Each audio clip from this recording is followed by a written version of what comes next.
Hello. Hi, everybody. Welcome to should have been the last episode of Fear and Loathing in the Windy City. Um, there's a lot of weird energy going on, and my co-host could not join me. And we had a pretty cool episode set up for my final episode, and I didn't want to go ahead with it without them. But I also did tell people that this was going to be a final episode, and all four of you guys were going to sign up to check it out. So didn't want to leave you guys hanging. We will do an episode. The show notes for that final episode are included in today's description. So you can kind of catch a preview of all the things we'll be discussing, which is a little bit more, a little different than how we usually do things.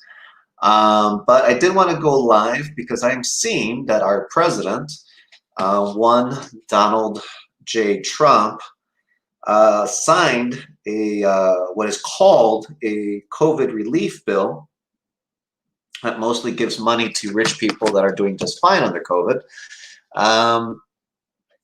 and it does not include his mandated $2,000, which is really unfortunate for all of us, isn't it?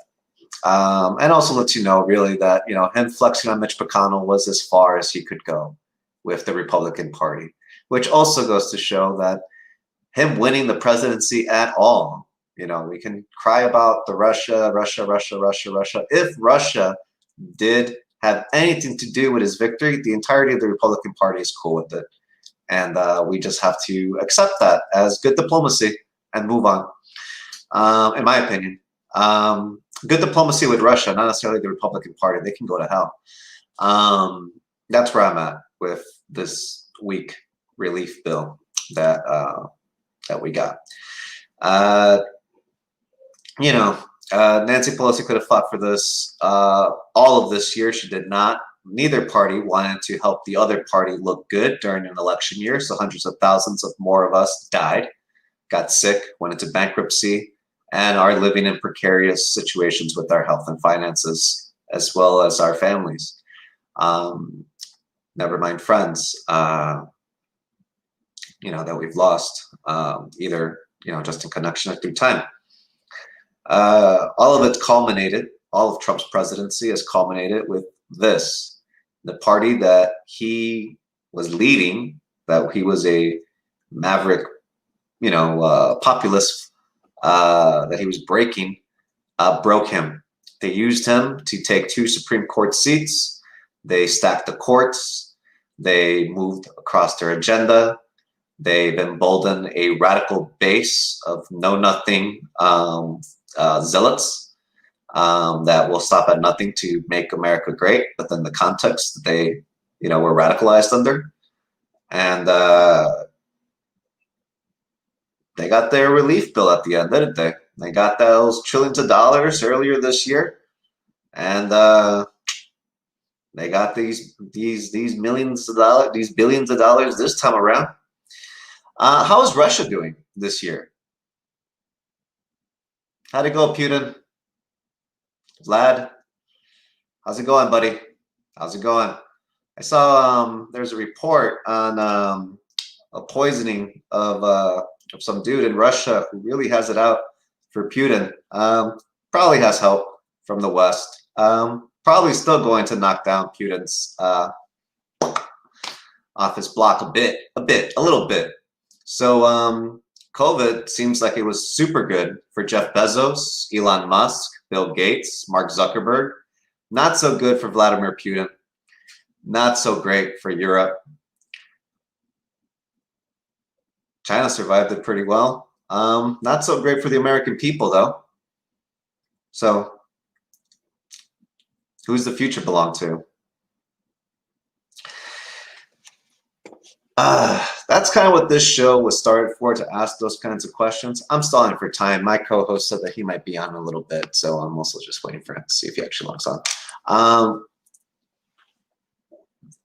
Later on this week, we'll be talking about how Mexico's precarious political situation influences America's ability to strive for single-payer healthcare, to actually rationalize its law enforcement policies, and that normalizes police brutality and systemic murdering of of American citizens under the guise of comply or you die, and the police have complete leeway for that with qualified immunity.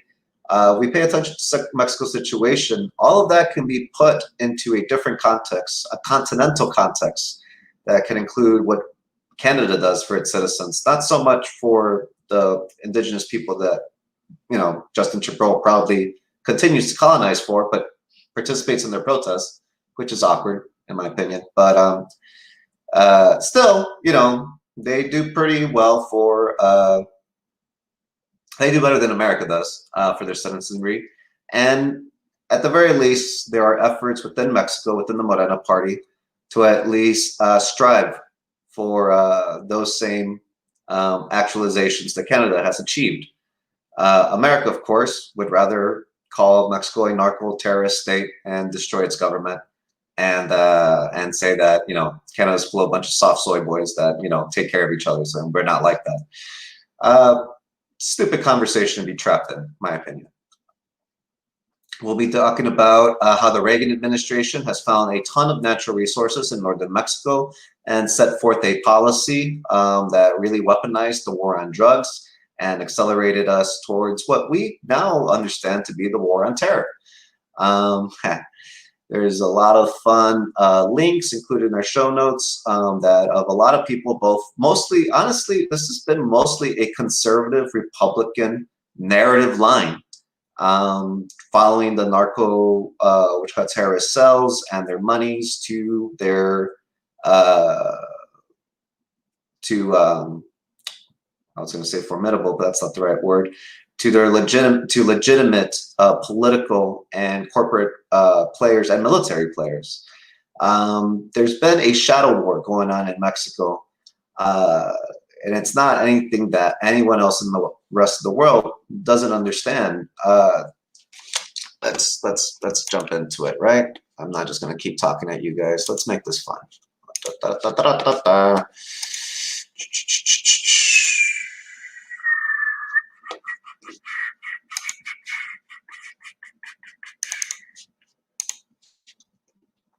Sorry. I love this Twitter account. I recommend people checking out this Twitter account. Great sense of humor. Trump vetoes colossal $740 billion defense bill, breaking Republican-led Senate. End of the world, isn't it?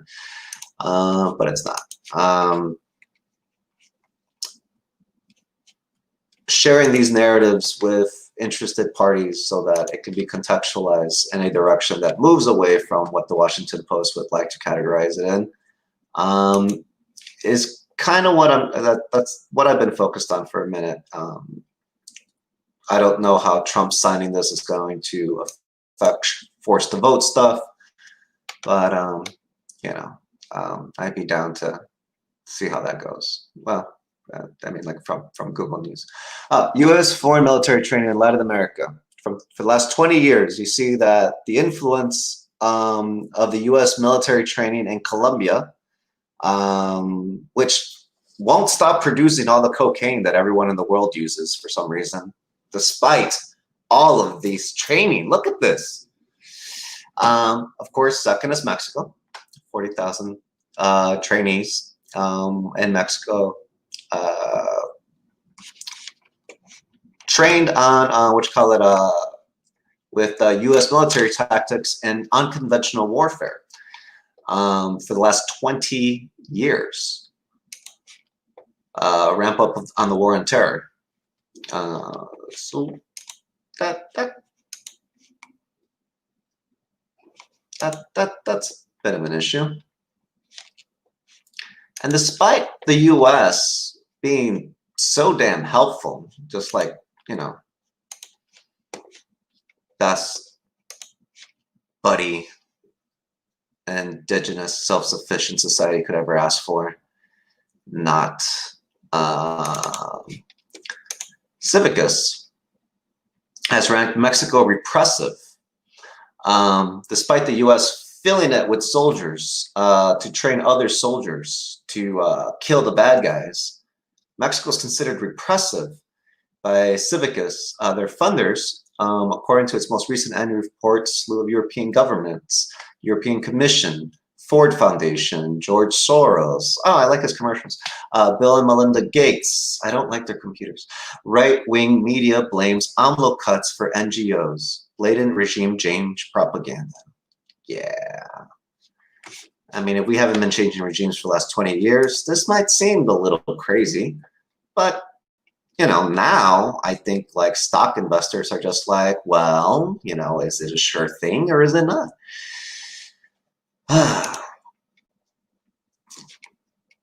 So Civicus is calling for, you know, and they don't remember, these are the same people that didn't want to have the Olympics in Brazil because they didn't want to mingle with those people. All right. These are the people that civilized the world, and their people won't stop burning down their government to create more fascist governments, because the government would rather empower that than try to like not keep civilizing the world and in their fashion. These are the people that are calling, you know, are calling out Mexico. Right. The banks. The people that could get socialism because they have imperialized and colonized the rest of the world. So that's fun. That's fun for them. That's fun for them.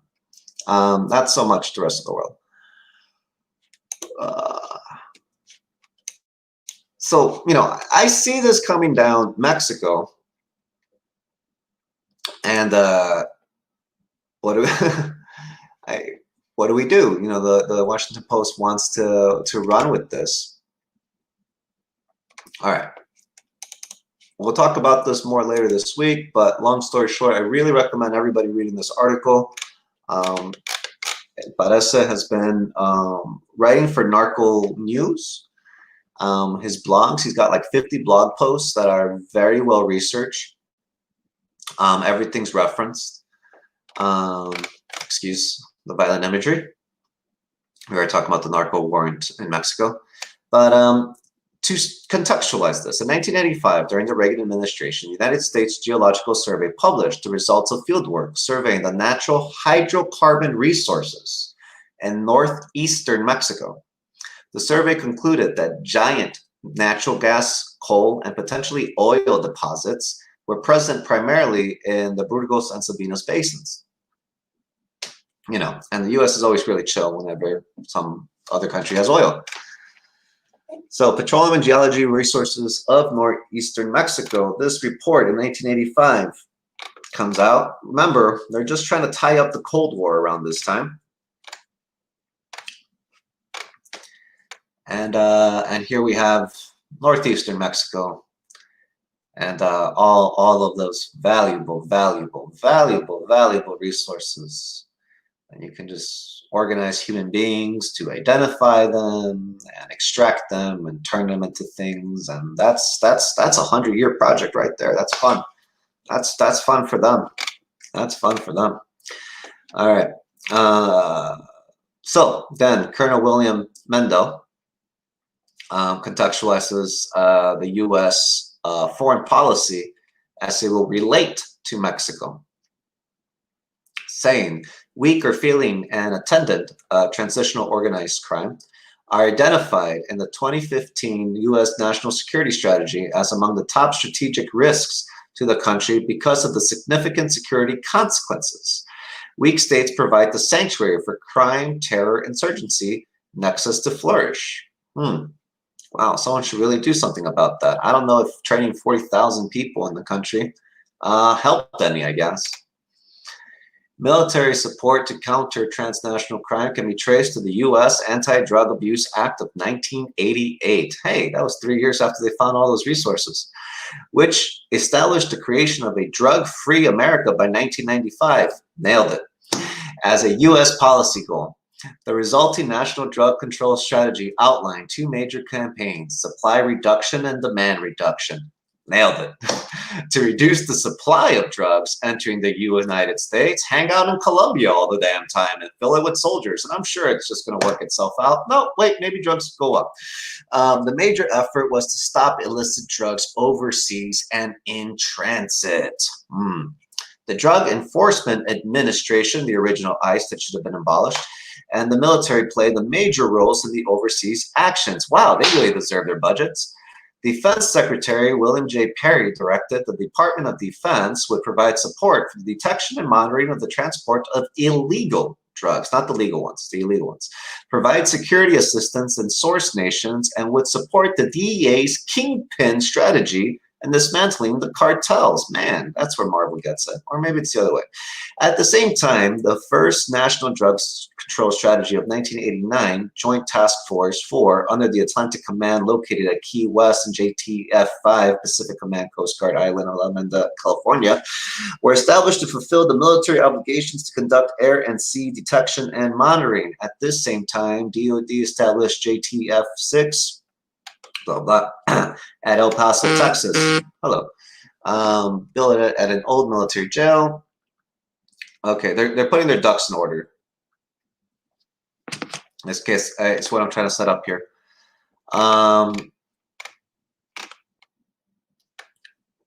Cool. Cool. Join, please. Here we go. Closer up to present day. On October 22nd, oh, sorry, this part's important. So we see the national security strategy. Given the national security strategy and the strategy for countering transitional organized crime policy guidance, it is safe to bet that the combating transnational organized crime support missions assigned to the military, including SOF, will devolve from the counter-drug paradigm of the past. Will devolve. This will possibly include some counterterrorism and counterinsurging tasks in the admixture as we saw in Colombia. Right, they totally fixed up Colombia. The strategy for countering transnational organized crime is intended to complement and interlock with the national drug control strategy. But more than that, the U.S. drug war and TOC war have been conjoined. So this idea that unstable countries are unsafe for America, so you gotta go and stabilize them, is now mixed with the mission to make America completely drug-free by 1995. This was the DEA's mission, and they're still on it. I have jobs that I forgot about that I've been meaning to get back to, admittedly, so like we've all been there. But you know, it's a little while past 1995, and we still have a lot of drugs in the country. So, like, what's going on? On October 22nd, 2020, members of the United States Congress wrote a letter to the U.S. President Donald J. Trump voicing concerns about the supposed preferential treatment of state-owned Petróleos Mexicanos, Pemex.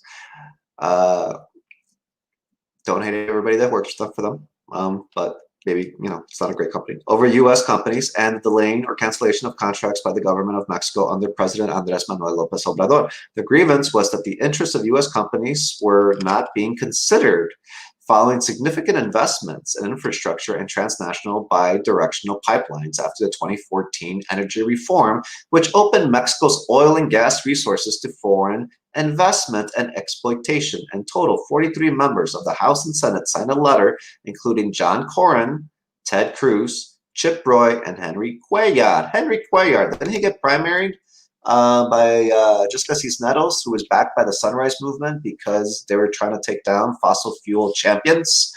Well, Texas is a perfect place for Sunrise to be focusing in because that's where fossil fuel has their champions. But the idea is that the fossil fuel industry and the way that it's intermixed with national security has been conjoined in mission as it pertains to locations like Mexico with the war on drugs policy.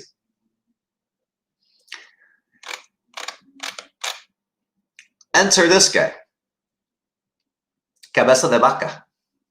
He is the governor of Tamaulipas, Mexico. He's a public figure, so like, you know, it's not my fault that I googled your name, bro. Like, you know, it's been around. You know, but he has become okay. So in 2014, the constitutional reform, which ended the Pemex monopoly on the energy industry in Mexico, was purchased through bribery of presidents, presidential candidates, and legislators, along with the encouragement of the U.S. State Department under former Secretary Hillary Clinton, everyone's favorite president. Bribes were paid to officials all over America through a sophisticated network of shell companies and offshore accounts, which were revealed in what came to be known as the Obrecht bribery scandal. You know, America would just call them campaign contributions, not make a big fuss about it. Civilized.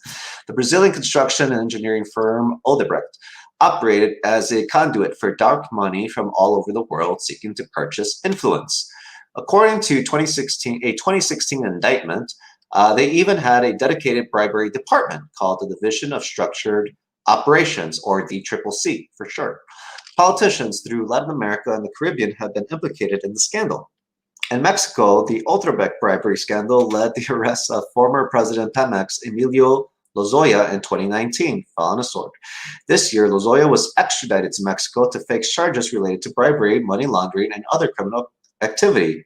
According to Eje Central, the bribes benefited 25 former officials, 17 companies that participated in a corruption scheme that began with the government of Felipe Calderón, which facilitated the arrival of Enrique Peña Nieto for the presidency of the Republic, and which paid for the consummation of the energy reform that allowed the delivery of contracts to Odebrecht and other companies, but especially of power from the presidency of the Republic.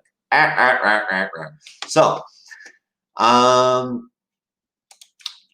let's go back. Wow, 4 of you guys are still with me. Thanks. So let's just jump back in time. Remember, we had for the last 20 years, most of American military have been training Marines in Colombia and Mexico. 20 years ago, aid to Plan Colombia. The time for U.S. assistance is now. A report to the Committee on Foreign Relations, United States, by one Joseph R. Biden, Jr. May 2000. So that's fun. So Biden helps write this plan for Colombia.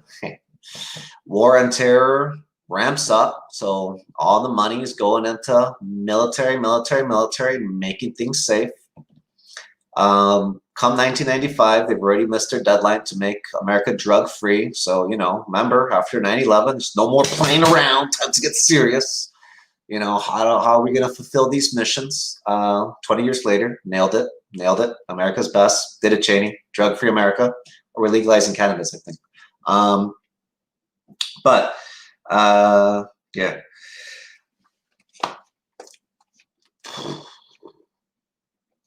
Now, after Felipe Calderón takes power, and this is in the middle of, towards the end of Bush's presidency, as Obama's entering in, there is this operation of bribing fossil fuel industries. The fossil fuel industries, basically are setting up a bribery network for Mexican officials so that they can have access to these resources that they identified back in the 80s. And that is kind of what solidified Felipe Calderón being good with the Bush presidency and really setting an agenda for Mexican policy during the Obama presidency. Felipe. So there's that.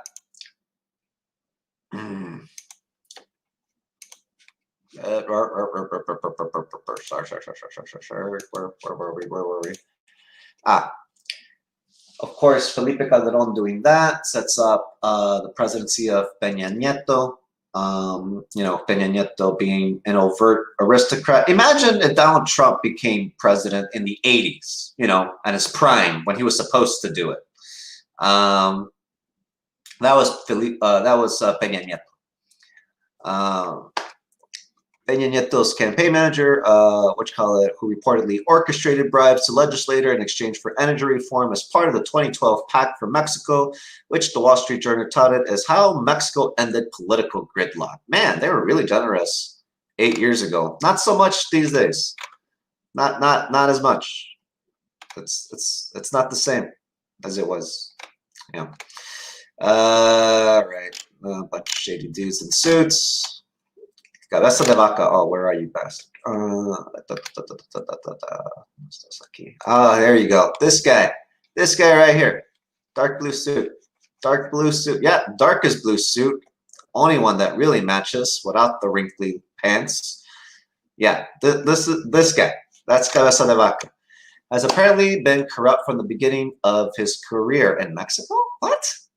According to testimony from Antonio Peña Arguelles, alias Angeles, a former money launderer for Los Zetas, was and protected witness in a U.S. federal case in the Western District of Texas.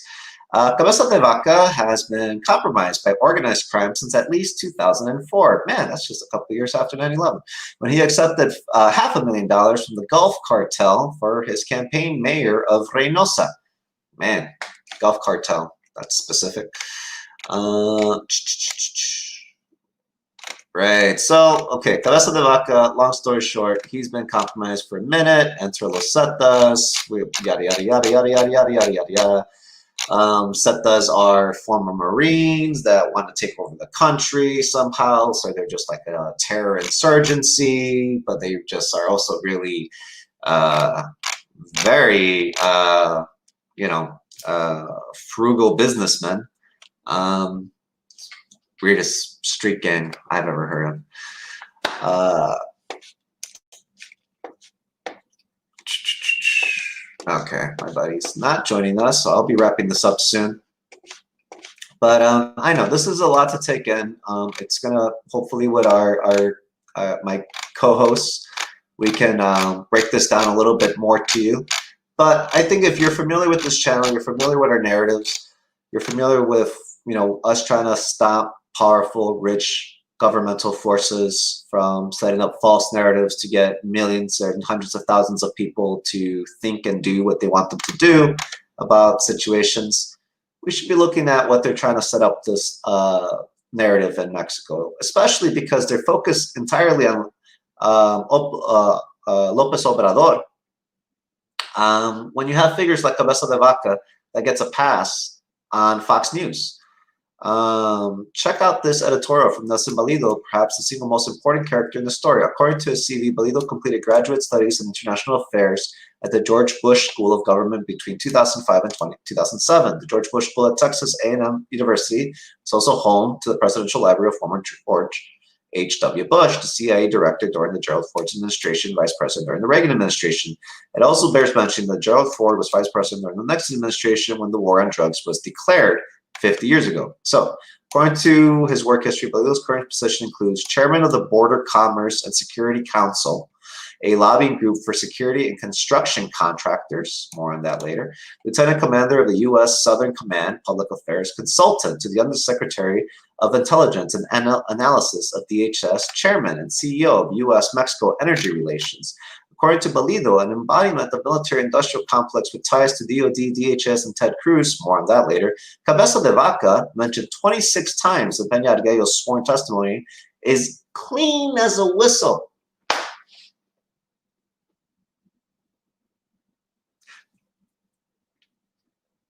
So this guy not only, went to George H.W. Bush's college where his presidential library was at. He's working hard to complete his lifetime's work, is saying that someone else is clean as a whistle. Oh, man. Works for Fox News. Sorry, that's partisan for me to point out. Yeah.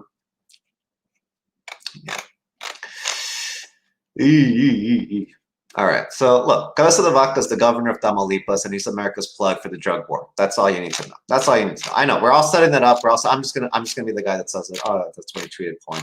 Okay, but where are you? Where are you? Where are you? Where are you? Where are you? I'm trying to find an image just to show. Oh, Trump. So why would the Republican Party go so hard for a guy like Trump and then set up AMLO to fail? Um, as we report, as I talked about last week, what you call it? Oh God, Mexico had lost, had one of their what you call it, defense ministers that was around during this entire period, 20-year period, was arrested while he was living in America, unbeknownst to the Mexican government. All of this setup work that has been going into Mexico since the Reagan administration was kind of ready to, pull the trigger on. Mexico's a narco state. They have a socialist president that was put in by narco people. There's this whole network of bribes and dirty people. What few players work well with America are asking us to intervene. We have no choice. So Trump, being a jerk, sent Cisneros back to Mexico. I think he pressured Attorney General Barr to do it, and that's awesome. That saved Mexico's ass, honestly, which is crazy because he got his start trying to Mexico stay over there, and he followed through. So I gotta eat some crow right now, but left it on this because I'll let Brandon Darby explain. America's policy for Mexico. Mexico is very resource rich. Those resources can't be exploited because of the security situation, meaning that people have their shit together there to some degree, because of the corruption situation. Right. Yeah. They don't take your bribes, then they did. Though I don't suggest we engage in direct economic development. No, who would that help? What we can do is we can more aggressively go after the rest of those people in organized criminal circles so that they fall in line with other places so that other businesses are able to invest in Mexico and invest in resource exploitation. They don't get shy. And that's exactly what they're doing. Hey, there's Texas. There's not America. That's a little bit of a problem, but not that big of a problem. Why the fuck would you want to build a wall between you and your gold? I don't know, but Trump people went nuts for it. So that's what we're going to talk about later this week. That's kind of, a lot of players in Chicago. Oh man, hey Javi. I was like, okay, are you going to be able to get on? Okay, okay, jump on. My fellow Chicagoan will be jumping on to join us and give his quick take on this. But yeah, Chicago has a lot of power players that come from Mexico that acquiesce to American empire because it's so huge. Who are they to try and get in the way? But this is not a new conspiracy theory. America is looking to topple Mexico for its natural resources. This is just kind of something in the back of everyone's mind. And you don't get into the weirdest presidency in American history during the weirdest transition period of our lifetimes. And forget about this. Cisneros was arrested last year in the summer, and it was almost like none of the presidential candidates could talk about it. So I want to push it. But I guess I pushed, I guess, in some other directions and some other things, but it was kind of BS that there was an American election and Mexico's situation was put into flux. And maybe it was that, the people that were polite about it would get mainstream media access. People that had a plan for how to demand that, Congress stop insider trading. Tell them to cut. I'm sorry, for people to stop being imperialists. Well, maybe there isn't a plan or an ask for that yet, but something inconsequential like that actually doesn't happen. Maybe you get some mainstream media attention, but if you actually stand up for other countries' sovereignty, and other people's self-autonomy in a different country, even to a small degree, even if it's just, in a specific context like Bolivia, the Mexican elite were furious at López Obrador when he took in Evo Morales into exile from Bolivia during that coup. And Obrador understood that if there's a coup going on in Bolivia and Cisneros is sitting, in federal prison right now, being questioned, it's not looking great over here either. Especially with everybody that really would rather not deal with a change in Mexico right now. So to add a little bit more to this is Javier Ruiz. He's a board member at Pilsen Alliance. It's an organizing group that I have organized with in the past. They do great work here in Chicago, and really a plug-in for a lot of Mexican politics in the city, as well, of course, your organizing work too. Hey, Javi, how you doing? Hey, man, I was watching the whole thing while I was getting all this tech stuff situated. Had to download the Apple update. I'm not really a fan of those, right? Because we all know about intentional obsolescence from Apple. So yeah, no, but I was catching up. I do admit I haven't really been caught up on my Mexican politics as much as I should be. Right, basically all my neighbors are from Michoacan. Right, I mean, no, but yeah, I mean, we've all known about like regime change coups for natural resources. So it's nothing new, but it's really good to know like the specifics of it from this guy. So yeah, I sent you a couple of his work. I kind of wanted to put it in context. Pilsen Alliance is organized with Mexicans Abroad, which is kind of a new organization in the U.S. that's trying to do in the U.S. what other countries do in the U.S. with their expats. He was really interested in all of this because Obrador isn't, like Bernie, he isn't like a political strategist. But that's unfair. He's trying to play catch up in a system that's poised against him. And he's not making he's doing the best he could as he can in Mexico. Right. I think, right? I mean, he's a social democrat. He's going to piss people off, but I mean, he's doing the most he can as a social democrat in Mexico. Like what? Yeah. And I guess, we in Chicago, it's a third Latino according to urban planners. And most of the Latino population comes from Mexico, but that doesn't mean that they're ever really unified in specific issues, not even immigration, right? I don't know if you want to speak a little bit to that, like we saw it during the riots last few months. There you go. You want to talk a little bit about Pilsen and how that goes, or just in the riots in general? Yeah. First, before I go on, am I cutting off a little bit, or how am I hearing? Your audio is really good now. How's my audio? Your audio is good. Okay, cool. All right.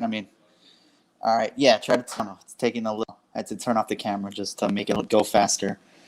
You were talking about like the divisions, and there's no really a clear unifier amongst the Latino community. I think the general election with Trump versus Biden was a clear example, right? You saw like a lot of these Tejanos and, voting for Trump, right? And literally did the bare minimum, just get a stimulus, put his name on it, send, a piece of mail to you. Oh, sí, me dio dinero Trump. But that's all it took. Democrats really didn't offer no proposal besides looking at them as one issue voters, and Trump vultured on that, to be honest. Yeah, and it worked, like you said. There's a huge the groundwork for a real Latino strategy was yeah.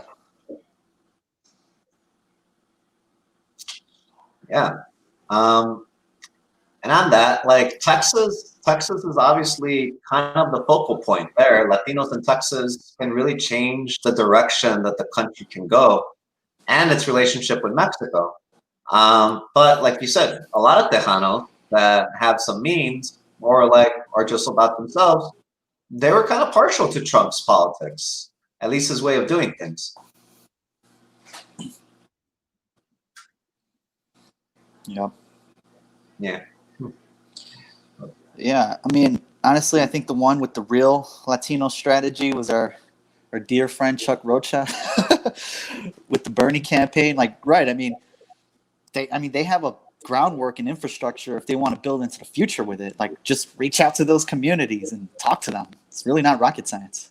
But I feel like the DNC elites, I mean, they're not even doing that bare minimum. They're just, means testing and, oh yeah, I think this issue rings better as Poland. I mean, it's not real rough and tumble organizing. And I feel like the fascism, what we're seeing, with the Republicans, and is really going to steamroll these communities if there's really no outreach. Yeah. Do you think that the Republicans and Democrats will come together to try and like topple Lopez Obrador? The Republic, a lot of Mexicans are a little partial to the Republican Party for some reason.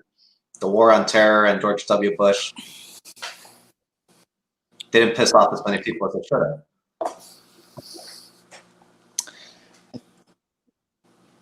I think they might. I think the thing about Trump that was kind of like a good thing for like our comrade South in Latin America was, Trump just being sloppy.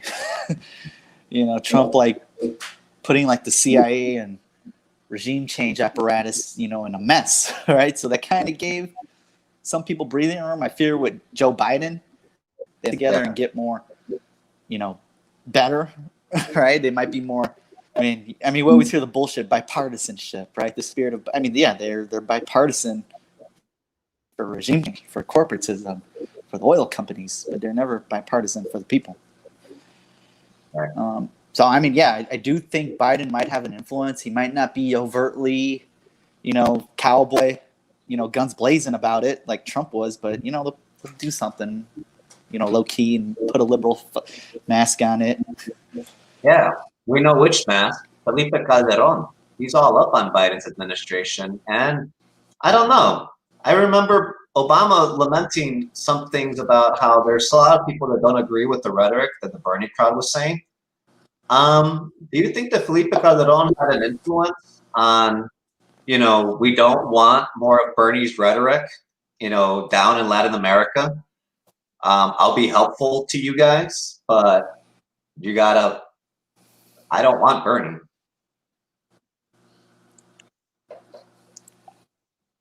I mean, think of Calderon's time. Yeah, I mean, those guys are like the Pete Buttigieg's of Mexico.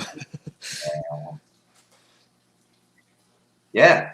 And how was Felipe Calderon as a president? Do you, your relatives ever say anything good about him or anything? I mean, I know vaguely. I was like a grade schooler, didn't really know much in that time. But I mean, just looking back now, he's sort of like the same status quo. Go with the flow. Don't really make disruptions. I mean, we all know what like milquetoast liberalism always leads to. Like, leads to like a backlash from like right wing. Yeah. And but it seems like Mexico's ready for that. Like they'd rather have a right-wing government or a neoliberal government anyway. I mean, Obrador in a lot of ways got elected because people were sick. Well, I mean, like I said, Peña Nieto, yeah. Yeah. I think like here, also in the United States, same with Mexico, possibly Canada, I don't know. They got that populist energy, right? It's like, people are like fed up with status quo. Now where that energy goes is a different story. I mean, like we're seeing Trump take advantage of it because the Democrats are so weak at funneling that energy. I mean, it's literally the easiest thing in the world. Just any media interview, just say, hey, we're trying to get you paid $2,000, Medicare for all. Yeah, and on Democrats that note, are like dropping ball on it. I mean, if they don't step up, that populist energy is going to be funneled towards right-wing energy.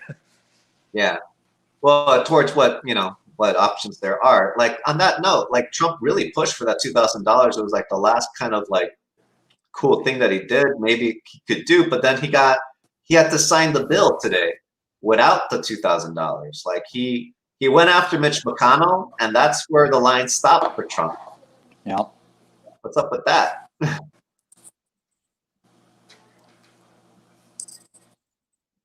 It's like Mitch McConnell, he blocked Trump. Yeah, I mean, I think Donald Trump is like a showman.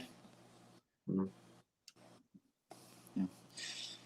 Yeah. Donald Trump just ran the country like a showman, like a TV show, like, keep people in suspense for the next week, see what happens next week on the new season of the administration, right? That's really how he governs, really. Like, that's why he really like the rallies and the Twitter drama. Like, he really wants to keep, like, for real, like think of his governing style. Like, even like signing a bill, he keeps it like, he builds it up like a TV show. Like, tune in next week to see if the Democrats will sign my law. Like, yeah.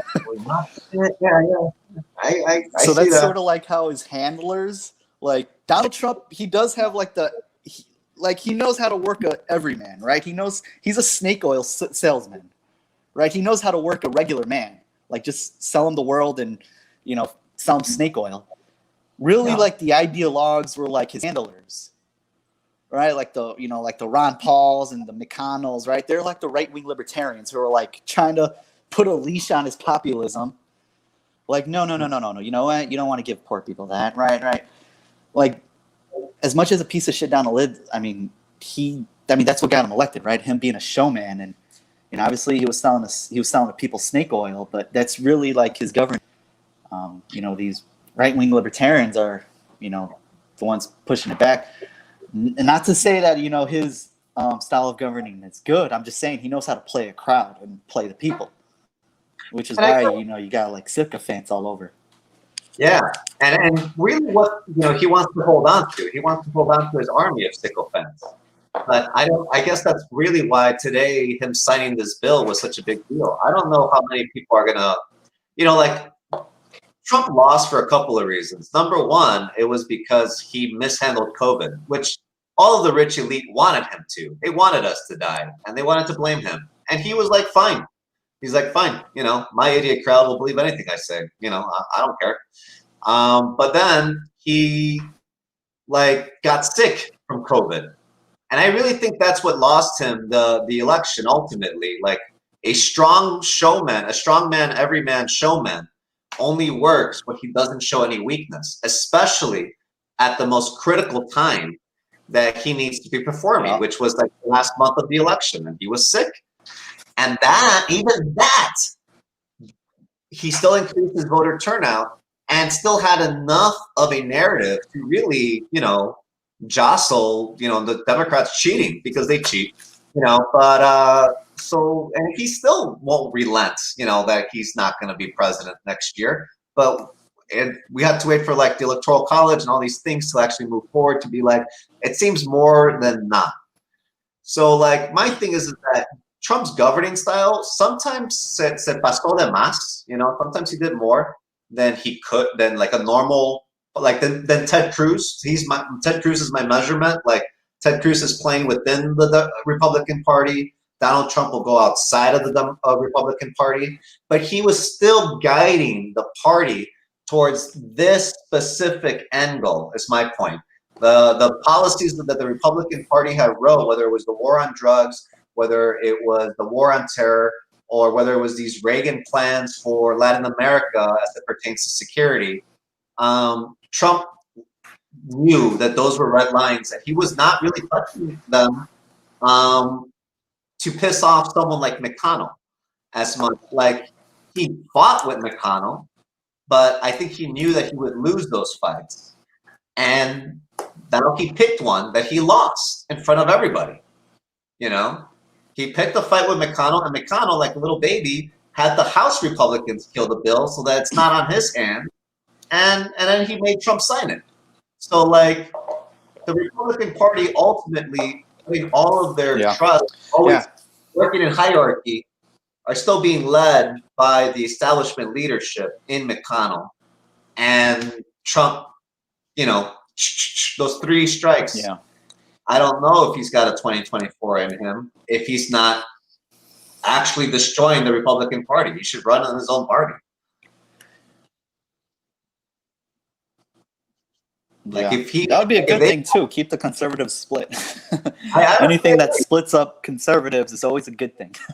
if they passed ranked choice voting at the federal Yep. level and Trump just started his own party and ran with it, I don't know if that's the worst thing. I mean, like, it's not great. I'm not in love with but it's also like, that's how you kill the Republican Uh, Party. I don't know. I mean, I don't know. Yeah.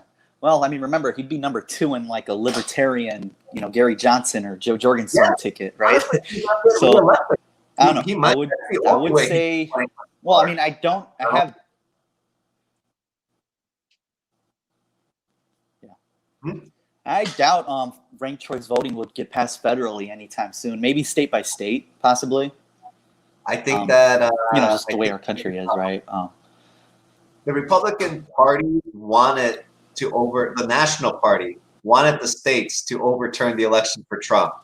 And now their followers are like trying to kidnap their governors and trying to like kill their attorneys in Georgia, Yeah. and even calling their own Senate candidates in Georgia traitors and should be arrested for treason. There's none of that energy for Medicare for All, I noticed, but there should be. But like, Well, that yeah, I think that's that populist energy. that goes into the point about like funneling populist energy to the left.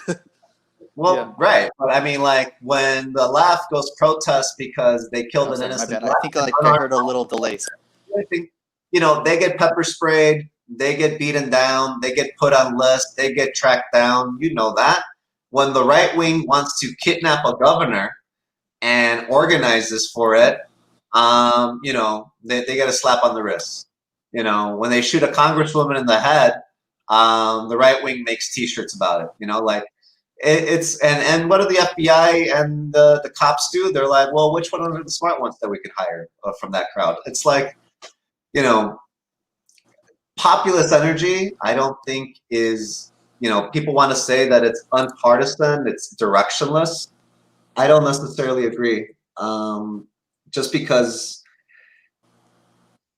there should be that amount of energy for Medicare for All right now during this pandemic. People should be kidnapping Pfizer CEOs, yeah, but we don't, because we know that if we tried, the NSA, the FBI, and the local police will pick us up just for talking about it for too long, or we'll talk about it for a couple of days and then it'll make the news, and we're like, okay, let's stop talking about that.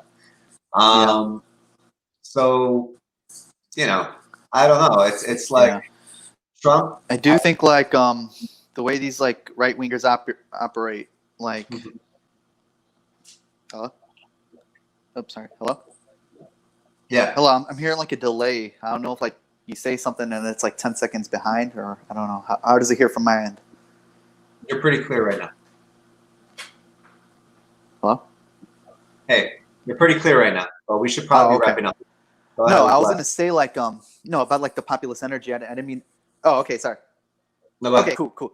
No, I was gonna say the one thing about the populism. Like, I do think like the way the right wing preys on poor people and like naive people, like people that are legitimately economically concerned.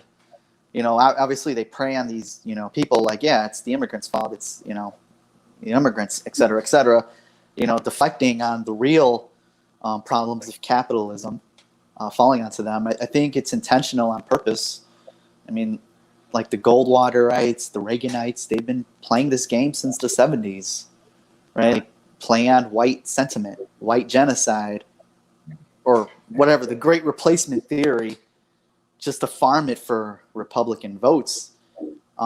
50 years of doing this has, created this ugly right-wing movement that's, one, like you said, is getting away with murder, literally. Like, 2 is like now normalized, mainstream wise. Like, you got your white nationalists having an interview on CNN, right? This is all like fire that Republicans and this country really has been playing with for like the past generation, or like few generations already now. Yeah, but this Frankenstein of a monster we got now to deal with. And whenever we try to like bring it back to some real shit, like, your problems are about Medicare for all. Like, They're busting your unions, dog. Like, Yeah. like Yeah, all but these it's not problems that's like festering at the core that the right wingers are like, taking advantage of. Like, we obviously have the better solution to. yeah. I agree completely. I've been trying to run that narrative this year about how the conservative culture movement, since the that KKK movie, the Birth of a Nation, which was really, the Birth of a Nation was the culmination of all of those like motifs since the Civil War. The Civil War, Reformation broke apart because people in the North were still racist as hell, and it was a huge disconnect between what the federal government and Congress people were doing.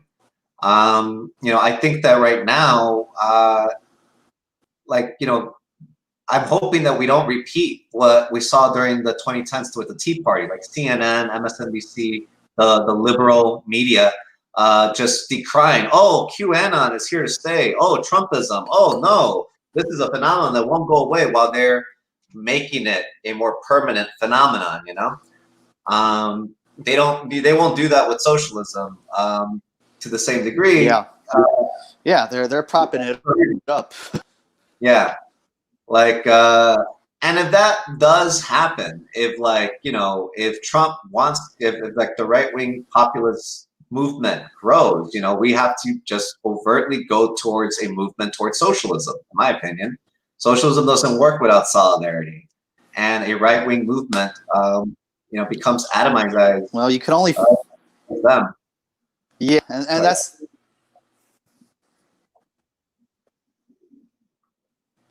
Go ahead. yeah, and that's the thing about right wing populism. I mean, it's just fascism, right? Just slavery with extra steps, like Rick and Morty, right? It's just right wing populism is fascism. The only way you confront fascism is an organized left wing movement on the streets. I do think like the left wing, is growing a little bit. Have more socialists elected in legislators since the 1920s across this country. We do have something to work with. However, we're not completely there. We got a lot to work with to fight this fascism directly. I do think, I mean, like you said, the liberal media is complicit in all this. But the only other counter argument, or not argument, I don't know, lack of a better term, counter defense against this growing populism / fascism is like, direct left wing counter movement to that. Left wing. I mean, again, we do have the groundwork for that. Medicare for all is like polling at what 70% of the American population, legalize weed, et cetera, et cetera. Like, really, these guys have no argument. They're only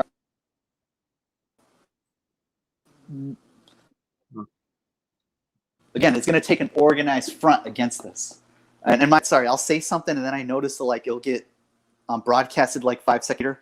I don't know, man. This app is like messing up on me. Sorry. That's right, buddy. I think that's a good note to end it on, though. Which we'll pick this conversation up with Ali later on this week. Yeah, we'll work out the tech bugs. But yeah, I mean, obviously these are conversations that need to be had, and organizing an organized front is very hard to get to, especially with very little money and resources and time. But the will is there. So hopefully we get more into that later this week.